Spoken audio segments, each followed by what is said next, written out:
నిన్నటి దాడి ఘటన తర్వాత ఆసుపత్రి నుంచి డిశ్చార్జ్ అయ్యారు చంద్రగిరి టీడీపీ అభ్యర్థి పులవర్తి నాని. వైసీపీ నేతలు పక్కా ప్లాన్ ప్రకారమే దాడి చేశారని టీడీపీ నేతలు ఆరోపిస్తున్నారు. మరిన్ని వివరాలు మా ప్రతినిధి దామోదర్ అందిస్తారు.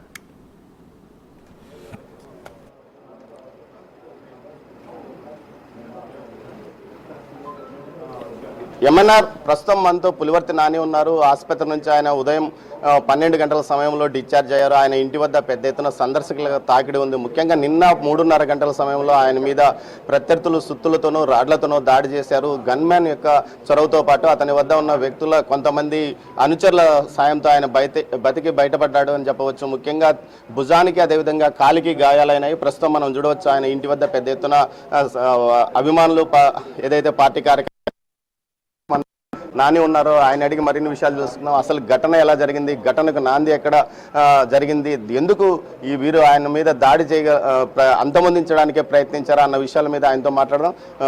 సార్ చెప్పండి, అసలు ఈ ఘటనకు ఎక్కడ నాంది జరిగింది, ఎప్పటి నుంచి మీ మీద వాళ్ళు టార్గెట్ చేశారు? ఈ ఘటనకు నాంది నామినేషన్ రోజు నుంచి జరిగింది. మేము నామినేషన్ డేట్ ఫిక్స్ చేసుకున్నాం. ఈఆర్ఓ గారు అడిగారు మీరు ఎప్పుడు నామినేషన్ వేస్తారని. సరే 18th ఒకటి వేస్తా ఉన్నాం, 25th ఒకటి వేస్తామన్నారు. ఆయన్ని అడిగా వాళ్ళు ఎప్పుడు వేస్తారంటే 23rd అండి సార్ అన్నాడు. కన్ఫామ్ అంటే కన్ఫామ్ అన్నాడు. మేము అప్లై చేసాం. మాది ఒక చిన్న మిస్టేక్ అంటే 1 hour వాళ్ళు లేరు కాబట్టి లేట్గా అప్లై చేసాం. మేము ఎప్పుడు 25th అన్నామో నెక్స్ట్ అదే 25th అదే డేట్ అప్లై చేశాడు. ఉదయం మేము గుడికి పూజకి వెళ్ళాలంటే ఆ టైంకి వస్తానన్నాడు. గుడి పూజ ఆ టైంకి వస్తాను సార్ మేము ½ hour పోస్ట్ పోన్ చేసుకుని వస్తే మళ్ళీ ఆ టైం మార్చాడు. ఏది చేసినా ఇబ్బందిగానే చేస్తూ వచ్చినాడు. అంటే ఘర్షణ వాతావరణం కావాలనే ఉద్దేశం చేస్తూ వచ్చాడు.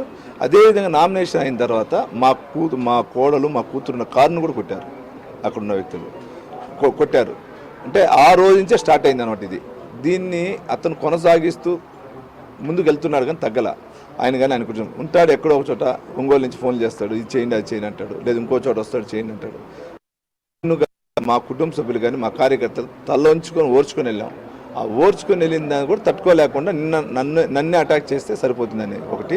రెండోది నిన్న మా గన్మ్యాన్తో పాటు ఉన్న వ్యక్తులు చెప్పిన మాట ఏమంటే వాడిని చంపేండ్రా బై ఎలక్షన్ వస్తుంది, చంపేండ్రా బై ఎలక్షన్ 3 సార్లు అన్నా అంటే ఎవడో వ్యక్తి ఎవడని తెలియదు. చంపేండ్రా బై ఎలక్షన్ వస్తుంది, చంపేండ్రా బై ఎలక్షన్ వస్తుంది అని 3 సార్లు అన్నా అంటే ఆ వ్యక్తి. అది మా అబ్బాయి చూస్తే వీడియోస్ చూస్తే తెలుస్తుందేమో.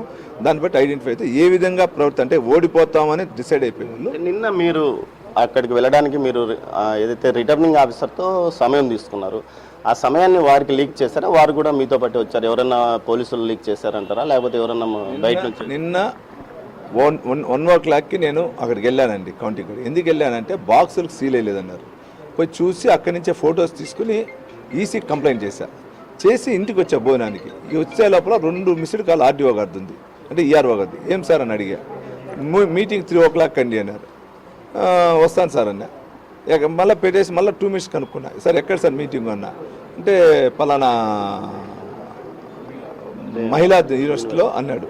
సరే సార్ అన్న చెప్పి వితిన్ 5 to 7 minutes వెళ్ళే లోపల 10 minutes ఉంటుంది. ఇక్కడి నుంచి వెళ్ళే లోపల వెళ్తాను నా అటాక్ స్టార్ట్ అయింది. ఎంతమంది పాల్గొన్నారు మీకు గుర్తున్నంత? ఒక 30-40 మంది ఉంటారు. వాళ్ళలో మీరు ఎంతమందిని గుర్తుపట్టారు? నేను ఎవరు గుర్తుపట్టలేదండి. ఒక వ్యక్తి మటుకు చూసా, ఇంకెవరు నాకు ఐడెంటిఫై లేదు. ఆ వ్యక్తి ఎవరు? ఆ రూరల్ ఆర్సీపురం జెడ్పీటీసీ వాళ్ళ హస్బెండ్ అంట. అతనే చూసా, ఇంకెవరు నేను చూడలే. ఇంకా కొంతమంది సుధాకర్ రెడ్డి అనే యువకుడు గాయాలు, అతని గురించి ఏమైనా సమాచారం? నాకైతే ఎవరు తెలియలేదు. అంత కొత్త వ్యక్తులు అంటే నా పక్కనే కత్తి పెట్టుకుని ఒకడు వచ్చాడు. ఆ వీడియోస్ కూడా తీసా. నేను డిసైడ్ అయ్యా ఇంకా నా మెంటాలిటీకి నేను దిగి పరిగెత్తను. ఏం జరిగితే దిగి ఒక ఎంతైనా కట్టి కూడా కాదు, రాడు కాదు, ఏదో ఒకటి బెండ్గా ఉంది, అది ఎత్తుకొని వచ్చాడు. ఒకడు వచ్చినప్పుడు తన్నా కాలుతో కింద పడ్డాడు. ఇమీడియట్గా ఆ రాడ్ ఇది ఉంది కదా సమిట్ ఎత్తుకుని వచ్చి నన్ను కొట్టాడు. కొట్టినప్పుడు తలట్లోంచా ఇక్కడ తగిలి ఇది డాక్టర్ కూడా అంటున్నారు చాలా లక్కు. ఆ సమిట్ కనపడి ఉంటే మీ స్కల్ మొత్తం ఇరిగిపోయింది. కారులో ఉన్నప్పుడే అటాక్ జరిగింది. కారులో ఉండేటప్పుడే మొత్తం అద్దాలు పాల్గొట్టారు. అప్పుడే నేను దిగా. కారులో ఉండేటప్పుడు అద్దాలు పాల్గొట్టినప్పుడు దిగా. మీకు క్యాంప్స్ అంతా ఫ్రంట్ సైడ్ ఉంటుంది, సైడ్ ఉంటుంది కదా. సైడ్ కానీ క్యాంప్స్ ఉంటే 100% దొరుకుంటాయి. మిమ్మల్ని ఎవరు రక్షించారు? నేను ఈరోజు బతుకున్నా అంటే గన్మ్యాన్, దాంతోపాటు నా పిల్లలు 2-3 వాళ్ళు అది బీరు బాటిల్తో రాకూడదని బీరు బాటిల్తో కొట్టారు. వాళ్ళని కొట్టినా కూడా 2 వచ్చి నన్ను లాగి బండ్లు వేసుకొని స్కార్పియోలో డ్రైవరు గుద్దుకొని నా బండి ఒకటి అడ్డం ఉంటే దాన్ని గుద్దుకొని ఎత్తుకోపోయారు. గన్మ్యాన్ లేదంటే నిన్న 100% నేను చనిపోయింట. అదేవిధంగా గన్మ్యాన్ ఫైర్ చేసినాక మళ్ళీ గన్మ్యాన్ అటాక్ చేశారు. అటాక్ చేసినప్పుడు నా పిల్లలు ఎత్తుకొని లోపలేశారు. గన్మ్యాన్ అటాక్ చేస్తూ నన్ను చంపాలని ప్రయత్నించినప్పుడు నా పిల్లలు లాగి నన్ను బండ్లు వేసుకొని ముందుకు వెళ్ళారు. ఎంతసేపు జరిగింది సార్ ఈ మొత్తం? 15 మినిట్స్ జరిగింది, 15 నిమిషాల పైన జరిగింది, 15-20 నిమిషాలు జరిగింది. ఏ పోలీస్ అధికారి రాలి అక్కడ. నేను బండిలో కూర్చొని అటాక్స్ జరిగేటప్పుడు చంద్రగిరి డిఎస్పీ గారు చెప్పి అటాక్ జరుగుతాం సార్ అని చెప్పా. ఆయన ఇన్ఫార్మ్ చేస్తే కరెక్ట్ 2 మినిట్స్ లోపల ఉన్నారు అంతా స్ట్రాంగ్ వచ్చి ఎవరు రాదు. మాకున్న ఇన్ఫర్మేషన్ వస్తే వాళ్ళకి ముందే తెలుసు అని పోలీస్ అధికారులు కొందరికి, అందరికి కాదు, ఎస్పీ గారికి తెలియదు అనుకుంటే, ఇది నాకు తెలిసి ఎస్పీ గారికి తెలియదు, ఎవరు కొందరు అధికారులకు తెలుసు అనేది పక్కా ఉంది ఇన్ఫర్మేషన్. అందుకే కాల్ డేటా నేను చెప్పుండా. మాకు పై స్థాయిలో ఉన్నారు కదా, పక్క రాష్ట్రాల్లో డీజీపీలు కూడా మాకు ఉన్నారు కదా, తెచ్చుకుంటాం. ఎవరు కర్మకర్త క్రియ అని తెలుస్తాం. ఘటన జరిగిన తర్వాత ఎంతసేపు పోలీసులు అక్కడికి వచ్చి? ఒక 45 మినిట్స్. ఘటన జరిగినాక మేము వెళ్ళి లోపలికి వెళ్ళి లోపల మా భార్యతో పాటు స్ట్రాంగ్ రూమ్లో ఉంటే ఆమెకు ఎవరో చెప్తే ఆమెతో పాటు ఉన్న పిల్లలు అందరూ కలిసి మళ్ళీ మేము వచ్చాం. నడుచుకుంటూ వచ్చాం. అప్పుడు నా చెప్పులు కూడా లేదు. నడుచుకుంటూ వచ్చాం. నడుచుకుంటూ వచ్చి అక్కడ ఉండేదానికి 15 నిమిషాలు రోడ్లో కూర్చున్నాం. అప్పుడు గన్మ్యాన్ దెబ్బ వెళ్తే గన్మ్యాన్ చూసాం. అక్కడ ఎవరో ఆర్ఐ సార్ ఎవరు ఉన్నారు, రిజర్వ్ సారు, గన్మ్యాన్ని హాస్పిటల్ పంపించమన్నా. చూసా చేతులు దెబ్బలు తగిలింది, హాస్పిటల్ పంపించి పోయి కూర్చుంటే అప్పుడు కూడా ఇద్దరు ఏమి జరుగుతుందని ఇద్దరు వచ్చి ఎదురుగా నుంచి చూస్తున్నారంట. అసలు ఇప్పుడు దాడి లేకపోతే ఫాలో అయింది? దాడి చనిపోయినప్పుడు నాకు తెలిసి నా వెనకాల బండి వచ్చి నిలిచింది. ఇప్పుడు బండి వాళ్ళు ఎట్లా చేశారంటే కడప కల్చర్, ఇది వచ్చి చిత్తూరు కల్చర్ కాదు. చిత్తూరు కల్చర్ అంటే మీకు తెలుసు, బూతులు కాడ కొట్టుకుంటాం, అయిపోతుంది, హాస్పిటల్ కేసులు పెట్టుకుంటాం. ఇది ఒక ప్లాన్ ప్రకారం నా బండికి ముందు వచ్చి మనుషులు అడ్డం నిల్చున్నారు. వెనకాల కారు తెచ్చి అడ్డం పెట్టుకున్నాను. నేను కారు రివర్స్ కూడా ఎత్తకూడదని అడ్డం పెట్టి దాంట్లో నుంచే సుత్తులు, ఈ గొడ్డలు, బీరు బాటిల్, ఒక ఇంతంత రాళ్ళు తెచ్చారు. రాళ్ళు కూడా తెచ్చుకున్నారు. దాడి ఎందుకు చూస్తే రాళ్ళు కూడా ఉండొచ్చు. మోస్ట్లీ దాడి ఎందుకు జరిగింటుందని భావిస్తుంది? చెప్పాను కదా, నన్ను చంపేస్తే బై ఎలక్షన్ గెలుస్తున్నాడు నాని, గెలుస్తాడు, వాళ్ళు తట్టుకోలేకపోతున్నారు, కుటుంబ పాలన అంతమైంది, గెలుస్తాడు కూడా చంపేయాలి, చంపితే మళ్ళీ బై ఎలక్షన్ వస్తుందని వాళ్ళకి తెల్ల పిచ్చేది. వాళ్ళకి నన్ను చంపితే నా భార్య నిలబడుతుంది క్యాండిడేట్. నన్ను చంపితే నా భార్య నిలబడుతుంది, ఆ పిచ్చినా కూడా తెల్ల. ఇంకా బై ఎలక్షన్ వస్తుంది, నా కుటుంబంలో ఎవరో ఒకరు నిలబడతారు.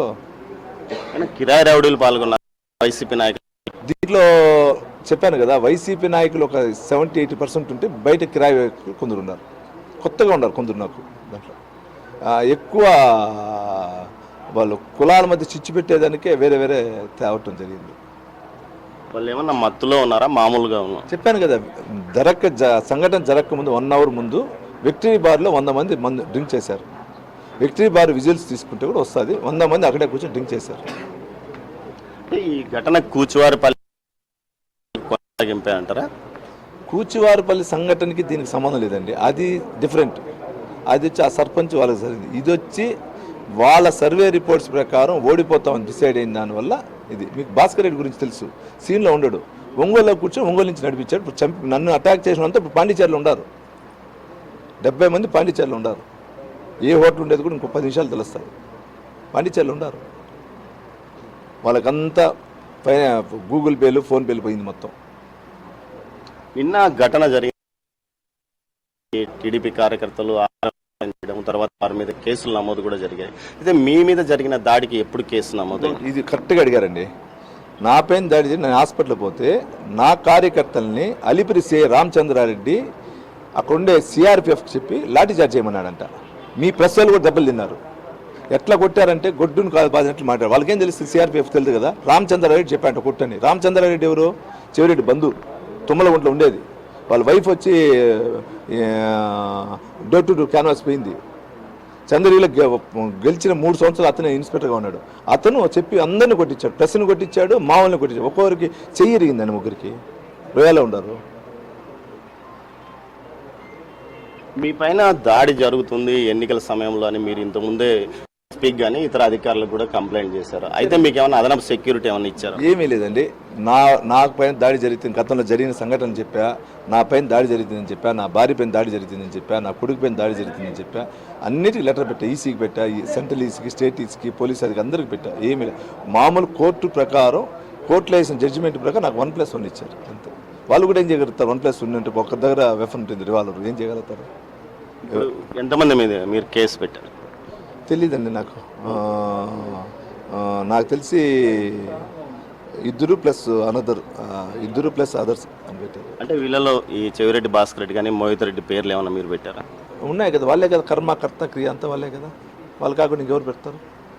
వాళ్ళు చెప్తేనే కదా జరిగేది, వాళ్ళు చెప్పకుండా జరగదు కదా, అందువల్ల వాళ్ళే ఉంటారు కదా. మీ నాయకుడు మీతో మాట్లాడారు, చంద్రబాబు కానీ లోకేష్ గారు? అందరూ, మా పెద్ద అమ్మగారు మాట్లాడారు, మా చిన్నాయన గారు మాట్లాడారు, పెద్ద ఆయన మాట్లాడారు, అందరూ ఫ్యామిలీ మాట్లాడారు, నాతో, నా భార్యతో, కొడుకుతో అందరూ మాట్లాడారు. మీరు ఈ విషయం గురించి వాళ్ళు నాకు చాలా అండగా ఉన్నారు.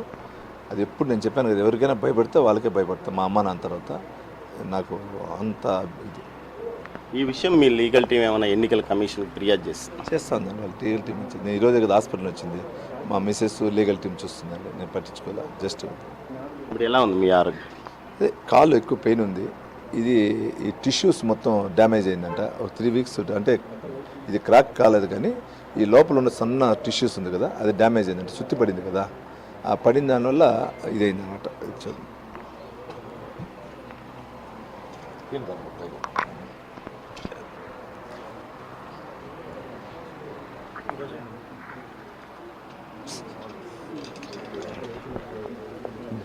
భవిష్యత్తులో మీరు ఏం చేయబోతున్నారు? దీని భవిష్యత్తులో నేను ఏం చేయనండి, చంద్రగిరి నియోజకవర్గం డెవలప్మెంట్ చేస్తాను. నాకు వచ్చి నన్ను నమ్మి ఓట్లు వేసిన చంద్రగిరి ప్రజల్ని డెవలప్మెంట్ చేసి 25 సంవత్సరాలు వెనకబడిన చంద్రగిరి నియోజకవర్గాన్ని ముందుకు తీసుకుపోయేది నా బాధ్యత అండి. ఫ్యాక్షన్ కష్టంలాగా ఇలా చేసే వ్యక్తి ఫ్యాక్షన్ నాకు అవసరం లేదు, నాకు దానికి సంబంధం లేదు. నేను డెవలప్మెంట్ పైన పోతాను, నాకు కావాల్సిన డెవలప్మెంట్ పైన వెళ్తాను. పులివర్తి నాని చెప్తున్న దాని ప్రకారం తన మీద వ్యూహాత్మకంగానే దాడి జరిగింది, తనను అందముంచి ఉప ఎన్నికలు వచ్చే విధంగా చేయడానికి ఏదైతే చెవిరెడ్డి భాస్కర్ రెడ్డి అనే టీం పనిచేయడానికి ప్రయత్నించింది. దాడిలో పాల్గొన్న వారు ప్రస్తుతం పాండిచ్చేరిలో ఉన్నారు, వారికి కావాల్సిన వసతి సౌకర్యాలన్నీ చెవిరెడ్డి అండ్ టీం అందిస్తున్నారంటూ ఆయన ఆరోపిస్తున్నారు. దీనికి సంబంధించిన ఆధారాలు కూడా త్వరలో బయట పెడతాం, దానికి సంబంధించిన ఏదైతే ఫోన్ నెంబర్స్ ద్వారా కాల్ డేటా మొత్తం, దీని వెనుక ఎవరున్నారో వారి మీద పోరాటం చేస్తామని చెప్తున్నారు. దీనికి తన పార్టీ నాయకులు, అధినాయకుడు అండగా ఉండాలని కూడా వీరు అంటున్నారు. ఇది ఇక్కడి తాజా పరిస్థితి.